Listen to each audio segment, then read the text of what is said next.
এভাবে একবার মটরশুঁটির কচুরি বানিয়ে দেখো, যেমন হবে ফুলকো ফুলকো এবং খাস্তা মুচমুচে, খেতে অসাধারণ লাগে। এক এক দিন রুটি পরোটা বাদ দিয়ে এইভাবে একবার ফুলকো ফুলকো মটরশুঁটির কচুরি তৈরি করে দেখো বন্ধুরা। আশা করব তোমাদের খুব ভালো লাগবে। আর প্রত্যেক দিন রুটি তরকারি বা রুটি পরোটা না খেয়ে একবার যদি এইভাবে ফুলকো ফুলকো মটরশুঁটির কচুরি তৈরি করে খাও, তাহলে কিন্তু আর বাইরে থেকে কোনো খাবার কিনে খেতে ইচ্ছে করবে না। অসাধারণ স্বাদের এই মটরশুঁটির কচুরি একবার শুধু তৈরি করে দেখো। আর এই কচুরিগুলো কিন্তু অনেকক্ষণ অবধি এরকমই ফুলকো ফুলকো থাকবে। আর দেখো পুরে ঠাসা একদম এই ফুলকো ফুলকো কচুরি একবার তৈরি করে দেখো। আর এই মটরশুঁটির কচুরির পুরটা হবে একদম ভিন্ন স্বাদের। তো চলো দেরি না করে দেখিয়ে দিই মটরশুঁটির কচুরির রেসিপি। দেখো, রেসিপিটা বানানোর জন্য প্রথমে আমি এখানে মটরশুঁটি নিয়েছি 1 বাটি মতন। প্রথমে আমি এখানে মটরশুঁটিটা ছাড়িয়ে ধুয়ে কিন্তু পরিষ্কার করে নিয়েছি। এরপর দেখো এখানে একটা মিক্সিং জার নিয়েছি, আর তার মধ্যে এবার মটরশুঁটিটা নিয়ে নিচ্ছি। এবার মটরশুঁটির মধ্যে দিয়ে দিচ্ছি দেখো অল্প পরিমাণে আদা। আদাটাকে ভালোভাবে ছাড়িয়ে নিয়েছি, আমি এখানে দিয়ে দিলাম। আর দিয়ে দিচ্ছি 2টো কাঁচা লঙ্কা। ঝালটা তোমরা চাইলে বাড়িয়ে কমিয়ে নিতে পারো। আমি এখানে 2টো কাঁচা লঙ্কাকে 2 ভাগ করে এখানে দিয়ে দিচ্ছি। তো এরপর আমি এটাকে এবার মিক্সিতে ভালোভাবে ঘুরিয়ে নেব। এটা কিন্তু আমি খুব মিহি পেস্ট করব না, একটু কিন্তু আধবাটা আধবাটা টাইপের করে নেব। তোমাদেরকে আমি দেখিয়ে দিচ্ছি কেমন তৈরি করেছি। তো দেখো, দেখতেই পাচ্ছ, তোমাদেরকে আমি দেখিয়ে দিচ্ছি। এটা কিন্তু পুরোপুরি আমি বেটে নিয়ে একদম মসৃণ করে কিন্তু বাটবে না, ঠিক এইভাবে একটু বেটে নেবে। তো দেখো, দেখতেই পাচ্ছ খুব মিহি করে কিন্তু আমি বাটিনি এটা। একদম হাতে দিয়ে বুঝতেই পারছো একটু কিন্তু দানা দানা আছে, ঠিক এইভাবে কিন্তু তৈরি করে নেবে। তো চলো, এটা আমার রেডি হয়ে গেছে, এটা আমি সরিয়ে রাখছি। আর এদিকে দেখো আমি কিন্তু একটু আটা মেখে নেব। এখানে আমি আজকে আটা দিয়ে তৈরি করছি, তোমরা চাইলে কিন্তু ময়দা দিয়ে তৈরি করতে পারো। আমি এখানে 2 কাপ মতো নিয়ে নিচ্ছি আটা, যে আটাটা আমরা রুটি তৈরি করি সেই আটা দিয়েই কিন্তু আজকে আমি এই মটরশুঁটির কচুরিগুলো তৈরি করব। আর এই আটা দিয়েই কিন্তু এই মটরশুঁটির কচুরিগুলো একদম ফুলকো ফুলকো তৈরি করে দেখাবো তোমাদেরকে। তো দেখো, 2 কাপ আটার সাথে আমি এখানে নিয়ে নিচ্ছি 1 চামচ মতন সুজি। এই সুজিটা অবশ্যই দেবে, তাহলে কিন্তু খুব মুচমুচে তৈরি হবে। আর নিয়ে নিলাম স্বাদ মতন লবণ। এরপর সমস্ত শুকনো উপকরণটাকে মিশিয়ে নিচ্ছি আমি। আটার সাথে ভালোভাবে কিন্তু এই শুকনো উপকরণ মিশিয়ে নিলাম। তো মিশিয়ে নিয়েছি। এরপর দেখো দিয়ে দিচ্ছি 1 চামচ মতন সাদা তেল। তেলটা এরপর দেওয়ার পরে এখানে ভালোভাবে কিন্তু তেলটাকে মিশিয়ে নেব। তেলটা আমি ময়ামের জন্য দিলাম, খুব বেশি তেল কিন্তু দিইনি, দেখতেই পাচ্ছ। 1 চামচ মতন তেল দিলেই কিন্তু হয়ে যাবে। তেলটা আমি মিশিয়ে নিয়েছি। এরপর আমি জল দিয়ে একটা ডো তৈরি করে নেব। এই ডোটা কিন্তু একটু নরমভাবে তৈরি করতে হবে। তোমাদেরকে আমি অবশ্যই দেখিয়ে দিচ্ছি কেমন ডো তৈরি হবে। একটু জল দিয়ে ভালোভাবে কিন্তু একটা নরম ডো আমি তৈরি করে নেব। এখানে আমি নর্মাল জল ব্যবহার করছি। জলটা দিয়ে আমি একটা ডো তৈরি করে নিচ্ছি। একটু ভালোভাবে আটাটাকে মেখে নিতে হবে। যেহেতু এর মধ্যে 1 চামচ মতন সুজি দিয়েছি, তো একটুখানি ভালোভাবে কিন্তু মেখে নেব। আর একদম নরমভাবে কিন্তু এই ডোটাকে তৈরি করে নিতে হবে। যত নরম করে মাখতে পারবে তবেই কিন্তু কচুরিগুলো বেশ সুন্দরভাবে তৈরি করতে পারবে। তো দেখো কতটা নরম করে তৈরি করছি, তোমাদেরকে আমি দেখিয়ে দিচ্ছি। এর আটাটা কিন্তু খুব ভালোভাবে কিন্তু মেখে নিতে হবে, যেহেতু আমি এটা আটা দিয়ে তৈরি করছি। তো দেখো খুব সুন্দরভাবে কিন্তু ডোটাকে তৈরি করে নিতে হবে। কোনো মতেই কিন্তু এটাকে শক্তভাবে তৈরি করবে না, তাহলে কিন্তু খুব ভালোভাবে তৈরি করতে পারবে না। তো দেখো আটার ডোটা কিন্তু আমি তৈরি করে নিয়েছি, দেখতেই পাচ্ছ নিশ্চয়ই। খুব সুন্দর করে কিন্তু মেখে নিয়েছি, আর কতটা নরম করে মেখেছি দেখে নিশ্চয়ই বুঝতেই পারছো। তো চলো চলো তোমাদেরকে আমি আরও একটু ভালো করে দেখিয়ে দিচ্ছি। দেখো, টানলে পরে দেখলে বুঝতেই পারবে যে এটা কতটা নরমভাবে আমি তৈরি করেছি। তো এটা আমার মাখা হয়ে গেছে। এটাকে আমি এবার রেস্টে কিছুক্ষণের জন্য রেখে দেবো। তো তার আগে আমি এখানে একটু তেল নিয়ে নেব। তেল দিয়ে ওপরটা কিন্তু ভালোভাবে দিয়ে দেবো, যাতে এই আটাটা শুকিয়ে না যায়। তো ওপরে একটু তেল আমি বুলিয়ে দিলাম, দিয়ে এরপর এটাকে আমি ঢাকা দিয়ে রেখে দিচ্ছি। তো চলো এটাকে আমি ঢাকা দিয়ে রেখে দিই, ততক্ষণে আমি মটরশুঁটির পুরটাকে তৈরি করে নেব। তো দেখো গ্যাসের মধ্যে কড়াই চাপিয়ে দিয়েছি। কড়াইটা গরম হয়ে গেলে এখানে দিয়ে দিচ্ছি তেল।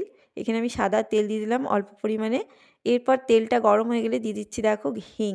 এখানে একটু হিং দিয়ে দিলাম, হিংটা অবশ্যই দেবে, খুব সুন্দর কিন্তু ফ্লেভার আসবে। আর দেখো দিয়ে দিচ্ছি অল্প একটু জিরে, গোটা জিরে দিয়ে দিয়েছি। জিরেটা একটু ভাজা ভাজা হয়ে গেলে এর মধ্যে দিয়ে দিচ্ছি দেখো গোটা ধনেকে আমি ভেঙে নিয়েছি। অবশ্যই কিন্তু এইভাবে ভেঙে নিয়ে তারপরে গোটা ধনেটা দেবে, আর এর ফ্লেভার কিন্তু অসাধারণ লাগবে। তো ধনেটা আমি দিয়ে দিয়েছি, এরপর ধনেটাও হালকাভাবে ভেজে নেব। তারপরে দেখো দিয়ে দিচ্ছি অল্প একটু মৌরি। এইরকমভাবে তোমরা একবার করে দেখো বন্ধুরা, এই যে সমস্ত গোটা আমি ফোড়নটা দিলাম সেইভাবে একবার করে দেখো। তো এরপর দেখো অল্প একটু দিয়েছি জোয়ান। সমস্ত এবার এগুলোকে একটু নাড়াচাড়া করে ভেজে নেব। তো দেখো একটু ভালোভাবে কিন্তু ভেজে নিচ্ছি। আর যখন ভাজবে দেখবে একটা খুব সুন্দর কিন্তু একটা সুগন্ধ আসবে। তো দেখো এটা ভেজে নিয়েছি। এরপর আমি এখানে যে পেস্টটা তৈরি করে রেখেছিলাম, মানে পুরোপুরি পেস্ট যেটা করিনি, একদমই কিন্তু মিহি পেস্ট আমি করিনি, দেখতেই পাচ্ছ। একদম কিন্তু দানা দানাভাবে পেস্টটা তৈরি করেছি, সেই আমি মটরশুঁটির পেস্টটা এখানে দিয়ে দিলাম। আরেকটা কথা বলি যে বন্ধুরা, আমি কিন্তু লবণ দিয়ে এই পেস্টটা তৈরি করে নিই, তোমরা দেখতেই পেয়েছো। লবণটা আমি এরপরে দেবো। প্রথমে কিন্তু লবণটা দিয়ে পেস্টটা তৈরি করবে না, লবণটাকে পরে দিয়ে দেবে, যাতে তোমাদেরকে আমি বলে দিচ্ছি কেন আমি লবণটা পরে দিচ্ছি। তো দেখো এরপর আমি কিন্তু লবণটা দিয়ে দিচ্ছি। এখন এই পর্যায়ে লবণটা দিলে এই যে মটরশুঁটিটা সেখান থেকে কিন্তু হালকা জল বেরোবে, আর সেটা দিয়ে কিন্তু খুব সুন্দরভাবে এই মটরশুঁটির যে পেস্টটা সেটা কিন্তু নরম হয়ে আসবে। তাহলে কি হবে, পুরির মধ্যে যখন এই পেস্ট এইটা দেবে, পুরটা দেবে, তখন কিন্তু ফেটে যাবে না। এই টিপসটা একটু ফলো করে দেখো বন্ধুরা, খুব সুন্দরভাবে কিন্তু তৈরি করতে পারবে। তো দেখো এটা ভালোভাবে মিশিয়ে নেওয়ার পরে এখানে আমি দিয়ে দিচ্ছি 2 চামচ মতন ছাতু। এখানে আমি ছাতু ব্যবহার করলাম, তোমরা চাইলে কিন্তু এখানে 2 চামচ বেসন ব্যবহার করতে পারো, যে কোনো একটা দিলেই কিন্তু হবে। আমি ছাতুটা দিলাম, তোমরা চাইলে বেসনও দিতে পারো। আর হাতের কাছে যদি ছাতু থাকে তাহলে কিন্তু ছাতুটা দিতে পারো। আর এই ছাতুটা দিলে কিন্তু খুব সুন্দর বাইন্ডিংয়ের কাজ করবে এবং পুরটা কিন্তু খুব সুন্দর সফটভাবে তৈরি হবে। মানে তোমরা ভাববে হয়তো এটা একটু দানা দানা থাকবে, সেটা কিন্তু আর থাকবে না। যেহেতু লবণ দিয়েছি, তার মধ্যে একটু জল বেরিয়েছে, তার মধ্যে রান্নাটা কিন্তু খুব ভালোভাবে হয়ে গেছে। আর তার মধ্যে ছাতু দিয়ে দিয়েছি। এই দেখো এরপর দিয়ে দিলাম, কথা বলতে বলতেই আমি দিয়ে দিয়েছি এখানে হাফ চামচের মতন ধনে গুঁড়ো আর অল্প একটু গরম মশলার গুঁড়ো। এরপর সমস্তটা ভালোভাবে মিশিয়ে নেব। দেখে বুঝতেই পারছো পুরো কিন্তু কড়াই ছেড়ে আসছে। যখন এভাবে কড়াই ছেড়ে আসবে জানবে পুরটা কিন্তু একদম হয়ে এসছে, আর খুব সুন্দরভাবে কিন্তু তৈরি হয়েছে, দেখে নিশ্চয়ই বুঝতেই পারছো। একদম সফট নরমভাবে তৈরি হয়েছে। আর সব শেষে দিয়ে দিচ্ছি অল্প একটু ধনেপাতা কুচি। হাতের কাছে ধনেপাতা থাকলে অবশ্যই দেবে, আর না থাকলে কিন্তু না দিলেও কোনো অসুবিধা নেই। আর তোমরা যদি একটু মিষ্টি পছন্দ করো তাহলে এই পর্যায়ে একটু চিনিও দিয়ে দিতে পারো, আর না দিলে কিন্তু খারাপও লাগবে না। তো দেখো আমার কিন্তু পুরটা পুরো হয়ে এসছে, পুরো ভালোভাবে ধনেপাতাটা মিশে গেছে, আর এই পুরটা কিন্তু পুরো রেডি হয়ে গেছে। খুব সুন্দরভাবে কিন্তু পুরটা তৈরি হয়েছে, একদম দেখো শুকনো শুকনোভাবে আমি তৈরি করে নিয়েছি। তো চলো পুরটাকে আমি নামিয়ে ঠান্ডা করে নেবো। আর এইদিকে দেখো আটাটা কিন্তু পুরো ভালোভাবে সেট হয়ে গেছে, আর কতটা নরম হয়েছে দেখে নিশ্চয়ই বুঝতেই পারছো। তোমাদেরকে আরও একটু দেখিয়ে দিই, দেখো কতটা নরমভাবে আমি আটাটা মেখেছি। ঠিক এইভাবে কিন্তু মেখে নেবে। তো দেখো এরপর আমি লেচি বের করে নিচ্ছি। আমার যতগুলো হবে আমি ততগুলো লেচি কিন্তু এখানে বের করে নিচ্ছি। একটু মাঝামাঝি মোটামুটি সাইজের কিন্তু একটা লেচি বের করে নেব। তো চলো সমস্ত লেচি বের করে তোমাদেরকে দেখাচ্ছি। দেখো এতগুলো লেচি আমি বের করে নিয়েছি, দেখতেই পাচ্ছ, একদম মিডিয়াম সাইজের। আর এখানে পুরগুলোকে একটু ছোট্ট ছোট্ট গোল পাকিয়ে নিয়েছি, তাহলে কিন্তু আমার ভরতে সুবিধা হবে। এরপর দেখো চাকির মধ্যে আমি একটু তেল লাগিয়ে নিচ্ছি, এবং বেলনার মধ্যেও কিন্তু একটু তেল লাগিয়ে নিচ্ছি। দুটোর মধ্যে একটু তেল লাগিয়ে নিলাম। আর কিন্তু আমি কোনো রকম তেলের ব্যবহার করব না। ওই তেল আমি যেহেতু লাগিয়ে নিয়েছি চাকি বেলনির মধ্যে, আর দরকার নেই। এরপর দেখো তোমাদেরকে এই পদ্ধতিটা দেখিয়ে দিচ্ছি। আমি কিন্তু কোনো রকম গর্ত ঠিক চেপে চেপে এইভাবে খোল তৈরি করছি না। একটা বুড়ো আঙুলের সাহায্যে টিপলেই কিন্তু এইভাবে একটা গর্ত তৈরি হয়ে যাবে। আর এরপর পুরটাকে এইভাবে ভরে দিয়ে ঠিক এইভাবে আঙুলের সাহায্যে প্রেসার দিয়ে ওপর দিকে এইভাবে তুলে দেবে। দেখবে খুব সুন্দরভাবে কিন্তু পুরটা সেট হয়ে যাবে। যেহেতু আমি নরম করে আটাটা মেখেছি, সেহেতু কিন্তু পুরটা কিন্তু একদম চিপে থাকবে, কোনো রকম বেরিয়ে আসার চান্স থাকবে না। এরপর এইভাবে হাতের সাহায্যে ভালোভাবে কিন্তু চারিপাশ যদি এইভাবে ছড়িয়ে দাও, তাহলে কিন্তু করতে খুব সুবিধা হবে, আর কোনো দিক দিয়ে ফেটে বেরিয়ে আসবে না। প্রথমে কিন্তু এইভাবে করে নেবে। তো দেখো আরও একটা তোমাদেরকে আমি করে দেখিয়ে দিই। এইভাবে আঙুলে করে দিলেই কিন্তু দেখতে পাচ্ছ খুব সুন্দর একটা গর্ত তৈরি হয়ে যাচ্ছে, যার জন্য কিন্তু খুব সুন্দর নরম করে তৈরি করেছি। দেখো এরপর একটা পুরকে আমি এখানে ভরে দিলাম। খুব সহজেই কিন্তু এইভাবে আঙুলে করে প্রেসার দিলেই দেখতে পাচ্ছ খুব সুন্দরভাবে মুখটা বন্ধ হয়ে যাচ্ছে। তো বাকি অংশ একটু পরে যেটা বেরিয়ে আসছে সেটা কিন্তু আমি বাদ দিয়ে দেবো। তো দেখো এখান থেকে একটু কেটে বাদ দিয়ে দিলাম। এরপর সমানভাবে একটু গোল করে নিয়ে এটাকে হাতের সাহায্যে চেপে দেবে এইভাবে। হাতের তালুতে নিয়ে এইভাবে ছড়িয়ে দেবে। পুরটা তাহলে চারিপাশে কিন্তু ছড়িয়ে যাবে। চারিদিক দিয়ে কিন্তু পুরটা ভালোভাবে ছড়িয়ে যাবে। তো দেখো এরপর আমি বেলে নিচ্ছি, কোনো রকম তেল নিচ্ছি না। তো এরপর আমি ভালোভাবে বেলে নিচ্ছি। কচুরিগুলো কিন্তু একটু আমি সামান্য বড় সাইজের বানাচ্ছি। তোমরা চাইলে কিন্তু ছোট করেও বানিয়ে নিতে পারো। কিন্তু এইভাবে যদি কচুরি বানাও তাহলে কিন্তু বেশ ভালো লাগে। তো দেখো আমি এই সাইজের বানিয়ে নিয়েছি, দেখতেই পাচ্ছ। তোমরা চাইলে কিন্তু একটু ছোট করেও বানাতে পারো। তো দেখো, দেখে নিশ্চয়ই বুঝতেই পারছো একটু পাতলা করে এইভাবে কিন্তু বেলে নিতে হবে। তোমরা হয়তো ভাবছো ওপর থেকে বেরিয়ে এসছে, কিন্তু না, বেরিয়ে আসেনি, কিন্তু এটা খুব সুন্দরভাবে ফুলে উঠবে। আরও একটা তোমাদেরকে আমি ভালোভাবে বেলে দেখাচ্ছি। তা দেখো, এটাও কিন্তু খুব সুন্দরভাবে আমি বেলে নিয়েছি। আমি একটু বড় সাইজেরই তৈরি করলাম। তো চলো এরপর এগুলোকে আমি ভেজে নেব। তো দেখতেই পাচ্ছ এটাও কিন্তু খুব সুন্দরভাবে আমি তৈরি করে নিচ্ছি। এরকম পাতলা পাতলা করেই কিন্তু বেলে নিতে হবে।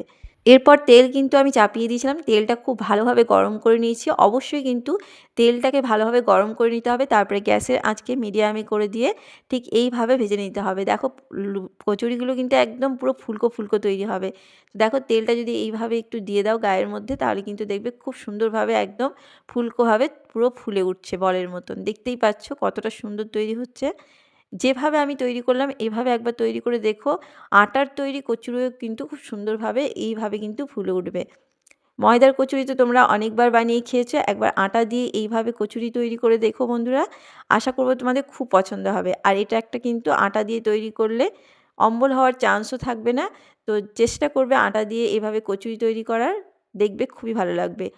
আর এইভাবে কচুরি তৈরি করলে একটা জায়গায় তোমরা অনেকগুলো খেতে পারবে। আর এই কচুরিগুলো কিন্তু অনেকক্ষণ অবধি কিন্তু ফুলকো ফুলকো থাকে আর নরম তৈরি হয়। তো একবার এই পদ্ধতিতে তৈরি করে দেখতে পারো বন্ধুরা। আশা করব তোমাদের খুব পছন্দ হবে। তো দেখো আরও একটা কিন্তু আমি কথা বলতে বলতে দিয়ে দিয়েছি কড়াইয়ের মধ্যে। আর খুব সুন্দরভাবে কিন্তু তেলটাকে গরম করে নিতে হবে, নাহলে কিন্তু এইভাবে ফুলকো ফুলকো তৈরি করতে পারবে না। তো দেখো দুই পাশ কিন্তু ভালোভাবে ভেজে নিলেই কিন্তু এই কচুরিগুলো তৈরি হয়ে যাবে। দেখে নিশ্চয়ই বুঝতেই পারছো কতটা সুন্দর তৈরি হয়েছে। তো চলো এটাও আমার হয়ে গেছে। এরপর আমি একটা প্লেটের মধ্যে সাজিয়ে নিচ্ছি। তো দেখো কতটা সুন্দর হয়েছে আর কতটা লোভনীয় হয়েছে।